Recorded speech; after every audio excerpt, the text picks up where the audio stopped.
Okay, Rob, this is one of the applications that I downloaded, so I'll go to the dashboard here, go to Apps,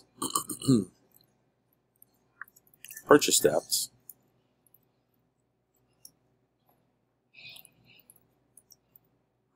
and these are the ones that are downloaded. So this one right here is a pop-up box. And you click on it,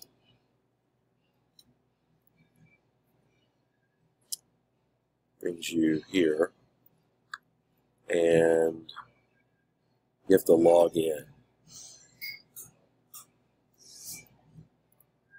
So you click login, it brings you here, but this is the